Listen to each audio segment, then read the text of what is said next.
ಕಾಂಗ್ರೆಸ್ ಕುರ್ಚಿ ಕದನಕ್ಕೆ ಸಿಎಂ ಸಿದ್ದರಾಮಯ್ಯ ಹಾಗೂ DCM DK Shivakumar ಏನೋ ಸ್ಪಷ್ಟನೆ ಕೊಟ್ಟಾಗಿದೆ. ಆದರೆ ಆಪ್ತೇಷ್ಟರು ಮಾತ್ರ ಹೇಳಿಕೆಗಳನ್ನು ಕೊಡೋದ್ರಲ್ಲಿ ನಿಲ್ಲಿಸ್ತಾ ಇಲ್ಲ. ಡಿಕೆ ಆಪ್ತ ಹಾಗೂ ರಾಮನಗರ ಶಾಸಕ ಇಕ್ಬಾಲ್ ಹುಸೇನ್ ಡಿಕೆ ಕಷ್ಟಪಟ್ಟು ಪಕ್ಷ ಕಟ್ಟಿದ್ದಾರೆ, ಅವರಿಗೆ ಅವಕಾಶ ಸಿಕ್ಕರೆ ಮುಂದೆ ಪಕ್ಷಕ್ಕೆ ಅನುಕೂಲ ಆಗುತ್ತೆ ಅಂತ ಹೇಳಿದರು. ಇನ್ನೊಂದು ಕಡೆ ಸಿದ್ದರಾಮಯ್ಯ ಆಪ್ತ ಕೊಪ್ಪಳ ಸಂಸದ ರಾಜಶೇಖರ್ ಹಿಟ್ನಾಳ್ 5 ವರ್ಷವೂ ಸಿದ್ದರಾಮಯ್ಯನವರೇ ಮುಖ್ಯಮಂತ್ರಿ ಅಂದಿದ್ದಾರೆ. ಇನ್ನು ಆಪ್ತೇಷ್ಟರಿಗೆ ಮತ್ತೊಮ್ಮೆ ವಾರ್ನಿಂಗ್ ಕೊಟ್ಟಿರೋ ಡಿಕೆ, ಸಿದ್ದರಾಮಯ್ಯ ಮುಖ್ಯಮಂತ್ರಿ ಇದ್ದಾಗ ಬೇರೆ ಯಾರೂ ಅಪಸ್ವರ ಎತ್ತಬಾರದು, ನನ್ನನ್ನು ಸಿಎಂ ಮಾಡಿ ಅಂತ ಯಾರೂ ಹೇಳೋ ಅವಶ್ಯಕತೆ ಇಲ್ಲ ಅಂತ ವಾರ್ನಿಂಗ್ ಕೊಟ್ಟರು. ಇನ್ನು ಕಾಂಗ್ರೆಸ್ ಕುರ್ಚಿ ಕಿತ್ತಾಟಕ್ಕೆ ವ್ಯಂಗ್ಯವಾಡಿರೋ ಬಿಜೆಪಿ ಈಗಾಗಲೇ ಕುದುರೆ ವ್ಯಾಪಾರ ಶುರುವಾಗಿದೆ. ನವೆಂಬರ್ ಡಿಸೆಂಬರ್ನಲ್ಲಿ ಸಿಎಂ ಬದಲಾಗೋದು ನಿಶ್ಚಿತ ಅಂತ ಭವಿಷ್ಯ ನುಡಿದಿದ್ದಾರೆ.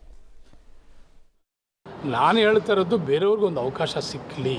ತಾವು ಒಂದು 5 ವರ್ಷ ಮಾಡಿದ್ದೀರಿ, ಮತ್ತೊಂದು 2.5 ವರ್ಷ ತಾವು ಮಾಡಿದ್ದೀರಿ, ಬೇರೆಯವ್ರಿಗೊಂದು ಅವಕಾಶ ಸಿಕ್ಕಲಿ ಅನ್ನೋ ಏಕೈಕ ಉದ್ದೇಶ ಅಷ್ಟೇ. ಶಿವಕುಮಾರ್ ಅವರು ಶ್ರಮ, ಬೆವರು, ಹೋರಾಟ, ಸಂಘಟನೆ ಎಲ್ಲ ಮಾಡಿದ್ದಾರೆ. ಇವತ್ತಿನ ಪರಿಸ್ಥಿತಿಯಲ್ಲಿ ಸಿದ್ದರಾಮಯ್ಯ ಸಾಹೇಬರು 5 ವರ್ಷಗಳ ಕಾಲ ಮುಖ್ಯಮಂತ್ರಿಗಳಾಗಿ ಮುಂದುವರಿತಾರ. ಯಾರು ಕೂಡ ಸಿದ್ದರಾಮಯ್ಯ ಸಾಹೇಬ್ರ ಬಗ್ಗೆ ಯಾರು ಮಾತಾಡ್ತಾರ? ಯಾರೇ ಕೂಡ ಪಟ್ಟು ಹಿಡಿದಿಲ್ಲ, ಆಗ್ರಹನೂ ಮಾಡಿಲ್ಲ. Discipline important. ನಾನು ಯಾರಿಗೂ ಅವ್ರಿಗೆ ನನ್ನ ಹೆಸರು ಹೇಳಿ ನನ್ನ CM ಮಾಡಿ ಅವೆಲ್ಲ ಅವಶ್ಯಕತೆ ಇಲ್ಲ. ಈಗ CM ಮುಖ್ಯಮಂತ್ರಿ ಇರ್ಬೇಕಾದ್ರೆ ಸಿದ್ದರಾಮಯ್ಯನವರ ರಾಜೀನಾಮೆನ ತೆಗೆದುಕೊಳ್ಳೋದಕ್ಕೆ ಒಂದು ಭೂಮಿಕೆಯನ್ನ ಸಿದ್ಧಪಡಿಸೋದಕ್ಕೆ ಸುರ್ಜೇವಾಲಾ ಅವರು ಕರ್ನಾಟಕ ರಾಜ್ಯಕ್ಕೆ ಬಂದಿದ್ದಾರೆ. ಮುಖ್ಯಮಂತ್ರಿ ಗಾದಿಗೆ ವಿಜಯೇಂದ್ರನ ತೆಗೆದುಹಾಕಲಿಕ್ಕೆ ಶಿವರಾಜ್ ಸಿಂಗ್ ಚೌಹಾಣ್ ಕರ್ನಾಟಕಕ್ಕೆ ಬಂದು ಭೂಮಿಕೆಯನ್ನು ಸಿದ್ಧ ಮಾಡುತ್ತಿದ್ದಾರೆ. ಓಕೆನಾ? ಅರೇ ಅವ್ರವ್ರ ಪಕ್ಷದಲ್ಲಿ ಅವ್ರವ್ರು ಮಾಡ್ಕೋತಾರ್ರಿ. ಬಟ್ ನಿಮ್ಮ ಪಕ್ಷದಲ್ಲಿ ನಿಮ್ಗೆ ಅಧ್ಯಕ್ಷರನ್ನೇ ಪಕ್ಕ ಮಾಡೋಕ್ಕಾಗಿಲ್ಲ. ದೊಡ್ಡ ಗನಂದಾರಿ ಪಕ್ಷ, ಎದೆ ತಟ್ಕೊಂಡು ಓಡಾಡ್ತೀರಿ. 16 ಇಂಚು, 86 ಇಂಚು, 96 ಇಂಚು ಅಂದ್ಕೊಂಡು ಇನ್ನೊಬ್ಬರ ಬಗ್ಗೆ ಮಾತಾಡ್ತಾರೆ ಸುಮ್ಮನೆ. ಫಸ್ಟ್ ನಿಮ್ದು ನೋಡ್ಕೊಳ್ರಿ ಭದ್ರಾನ, ಆಮೇಲೆ ಬೇರೆಯವ್ರ ಬಗ್ಗೆ ಮಾತಾಡೋರಂತೆ. KPCC ಅಧ್ಯಕ್ಷ ಆಗಿರುವ DK Shivakumar has A problem, ಸಮಸ್ಯೆ ಇದೆ. ಒಂದು ಕಡೆ KPCC ಅಧ್ಯಕ್ಷ ಸ್ಥಾನ ಅಪರಿಮಿತವಾದಂತಹ ಅಧಿಕಾರವನ್ನು ಅವರಿಗೆ ದಯಪಾಲಿಸಿದೆ ಪಕ್ಷದ ಒಳಗಡೆ. ಇನ್ನೊಂದು ಕಡೆ ಅದೇ KPCC ಹುದ್ದೆ ತನ್ನ ನಾಳಿನ ರಾಜಕೀಯ ಬಯಕೆಗಳಿಗೆ ಅಡ್ಡಗಾಲು ಆಗಿದೆ, ಮಾತಾಡದೇ ಇರೋಂಗೆ ಮಾಡೋ ಮೂಲಕ. ಮಂತ್ರಿಯಾಗಿ DK ಶಿವಕುಮಾರ್ ಆಗಿ ನಾನು ಮುಖ್ಯಮಂತ್ರಿ ಆಗಬೇಕು ಅನ್ನೋ ಆಸೆ ತಪ್ಪು ಅಲ್ಲ, ಅದು ಸತ್ತು ಹೋಗಿಲ್ಲ ಅವರೊಳಗಡೆ. ವೆರಾಜ್ ಒಬ್ಬ KPCC ಅಧ್ಯಕ್ಷನಾಗಿ ಅದರ ವಿಚಾರದಲ್ಲಿ ಯಾರು ಮಾತಾಡಿದ್ರೆ ಅದನ್ನು ಮಾತಾಡಬಾರ್ದು ಅಂತ ಹೇಳುವ ಅನಿವಾರ್ಯ ಸಂಕಟವನ್ನು ಅನುಭವಿಸಲೇಬೇಕು. Because of the discipline issue. That's a problem of DK and he has to face it. Because ಅದ್ರದ್ದು ಲಾಭ ನಷ್ಟಗಳನ್ನ ಅವರೇ ಅನುಭವಿಸ್ಬೇಕು. Sometimes DK is a asset to himself and he is a liability to himself. He is both. ತನಗೆ ತಾನೇ asset, ತನಗೆ ತಾನೇ liability, ಅದರಲ್ಲಿ ಯಾವ ಅನುಮಾನವೂ ಇಲ್ಲ. ಮೂರನೇದು, ಕಳೆದ 2 ವರ್ಷದಲ್ಲಿ ನಾನು ಗಮನಿಸಿದ್ರಲ್ಲಿ I thought he will change. He did not. Probably ನಾನು ಅಂದ್ಕೊಂಡಿದ್ದೀನಿ, ನಂಗೆ ಗೊತ್ತಿಲ್ಲ, ಆಗಿದ್ದರೆ ಗೊತ್ತಿಲ್ಲ ಒಳಗಡೆನಲ್ಲಿ. DK ಶುಡ್ ಹ್ಯಾವ್ ಕನ್ವರ್ಟೆಡ್, ತನ್ನನ್ನು ತಾನು ಇನ್ನಷ್ಟು ಮಾಸ್ ಲೀಡರ್ ಆಗುವತ್ತ ಬೆಳೆಯುವ ಕಡೆಗೆ ಹೋಗಬೇಕಾಗಿತ್ತು. ಹೋದಂಗಿಲ್ಲ. ಈಗಲೂ DKಗೆ ತನ್ನ ವೈಯಕ್ತಿಕ ಆಸೆ ಆಕಾಂಕ್ಷೆಗಳು, ವೈಯಕ್ತಿಕ ಬಯಕೆಗಳು, ವೈಯಕ್ತಿಕ ನಿಲುವುಗಳೇ ಪ್ರಿಯಾರಿಟಿಲಿದ್ದಂಗಿದೆ.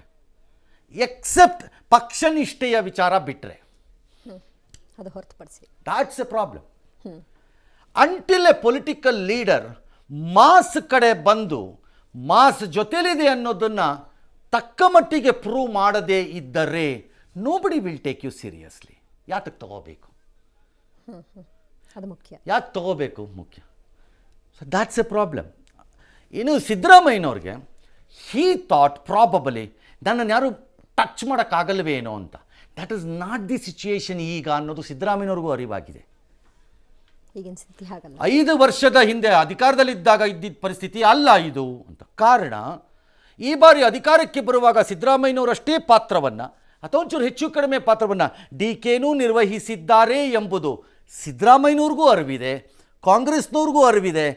ಎಲ್ಲದಕ್ಕಿಂತ ಹೆಚ್ಚಾಗಿ ಆ ಪಾತ್ರದ ಜೊತೆಗೆ ಉಳಿದೆಲ್ಲ ಶಕ್ತಿಯನ್ನೂ DK ತುಂಬಿದ್ದಾರೆ ಆರ್ಥಿಕವಾಗಿ ಅನ್ನೋದು ಹೈಕಮಾಂಡ್ಗೂ ಅರಿವಿದೆ. ಹಾಗೆ ನೋಡಿದರೆ ನನ್ನ ದೃಷ್ಟಿಕೋನದಲ್ಲಿ ಹೈಕಮಾಂಡ್ನ ಬಹುತೇಕ ಜನ ಇನ್ಕ್ಲೂಡಿಂಗ್ ದಿ ಹೈಕಮಾಂಡ್ DKಯ ಆರ್ಥಿಕ ಋಣದಲ್ಲಿರಬೇಕು. ಹಂಗೆ ನನ್ನ ಪ್ರಕಾರ ಇದೆ ಅಂತ ಅಂದ್ಕೊಂಡಿದ್ದೀನಿ. ಅಲ್ಲದೇ ಇದ್ದರೆ ಇಲ್ಲ ಅಷ್ಟೇ. ಓಕೆ. ಹಾಗಾಗಿ ಇದು ಅಷ್ಟು ಈಸಿ ಇಲ್ಲ ಈ ಸರಿ ಸೆಟ್ಲ್ ಆಗಿಬಿಡುತ್ತೆ ಅನ್ನಕ್ಕೆ. ಲೆಟಸ್ ಸಿ ಅಂತ. ಇನ್ನು ಕುದುರೆ ವ್ಯಾಪಾರ ಗಿದ್ರೆ ವ್ಯಾಪಾರ ಅಲ್ಲ, ನನಗೇನು ಅನ್ನಿಸ್ತಿಲ್ಲ. ಪಕ್ಷದಲ್ಲಿ ಕಷ್ಟಪಟ್ಟಿದ್ದಾರೆ ಡಿ ಕೆ. ಕಷ್ಟ ಎಲ್ಲರೂ ಪಟ್ಟಿದ್ದಾರೆ, ಲಕ್ಕು ಬೇಕಲ್ಲ ಒಂಚೂರು. ಪರಮೇಶ್ವರರು ಅಧ್ಯಕ್ಷರಾಗಿದ್ದಾಗಲೇ ಅಧಿಕಾರಕ್ಕೆ ಬಂದಾಗ ಹೌದು. ಅವರು ಕಷ್ಟಪಟ್ಟಿದ್ದಾರೆ ಅಂತ ಯಾಕೆ ಯಾರು ಮಾತಾಡಲಿಲ್ಲ ನೀವು? ಇವತ್ತು ಬಿಡಿ, ಪರಮೇಶ್ವರ್ ಬದಲಾದ ರಾಜಕಾರಣದಲ್ಲಿ ಯಾವ್ಯಾವುದೋ ಕೆರೆ ದಾಟಿದ್ದಾರೆ, ಯಾವ್ಯಾವುದೋ ನದಿಯಲ್ಲಿ ಸ್ವಿಮ್ ಮಾಡಿದ್ದಾರೆ ಅಥವಾ ಮಾಡ್ತಾ ಇದ್ದಾರೆ, ಎಲ್ಲೆಲ್ಲೋ ಹೋಗಿ ಆಶ್ರಯ ಪಡ್ಕೊಳ್ಳೋಕೆ ಟ್ರೈ ಮಾಡ್ತಿದ್ದಾರೆ. I actually pity him. ಬಿಡ್ಬಿಡಿ ಅವ್ರನ್ನ. ಬಟ್ ಯಾರೂ ಕೇಳಲಿಲ್ಲ ಅವತ್ತು.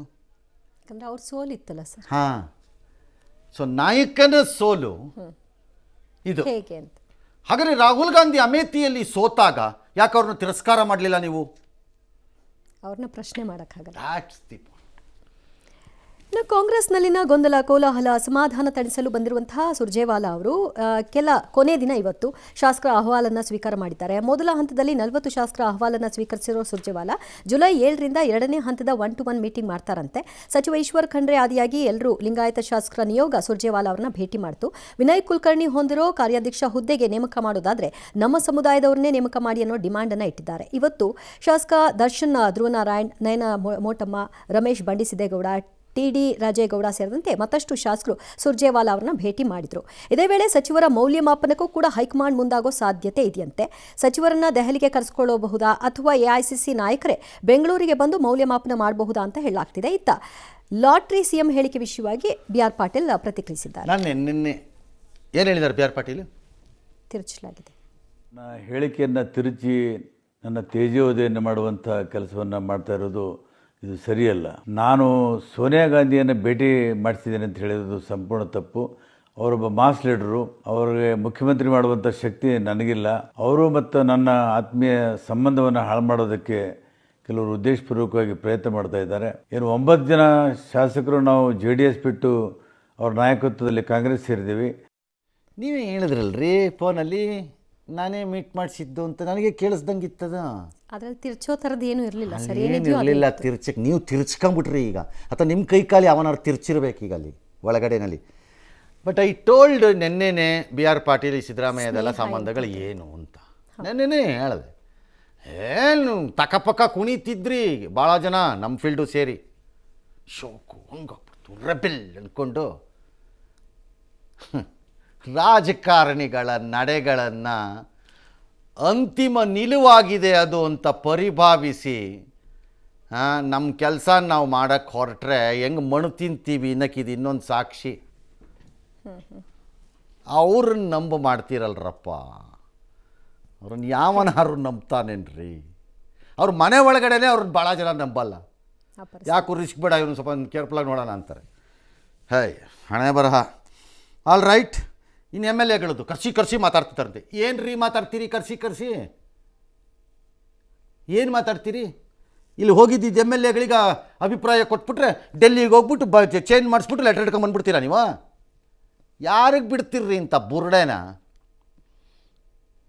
The high command wants to send one message ಅಷ್ಟೇ ಈ ಇಡೀ ಎಕ್ಸರ್ಸೈಸಲ್ಲಿ, ಮಾನ್ಯ ಸುರ್ಜೇವಾಲಾ ಅವ್ರ ಎಕ್ಸರ್ಸೈಸಲ್ಲಿ. ಅದು ಏನಪ್ಪ ಅಂದರೆ, Mister Siddaramaiah or Mister DK Shivakumar, ನೀವಿಬ್ಬರು ಏನು ದೊಡ್ಡ ದಾದಪಿರಿಯಾದಗಳಲ್ಲ, ನಾವು ಹೇಳ್ದಂಗೆ ಡ್ಯಾನ್ಸ್ ಮಾಡಿಸೋದಿಲ್ಲ ಅಂತ.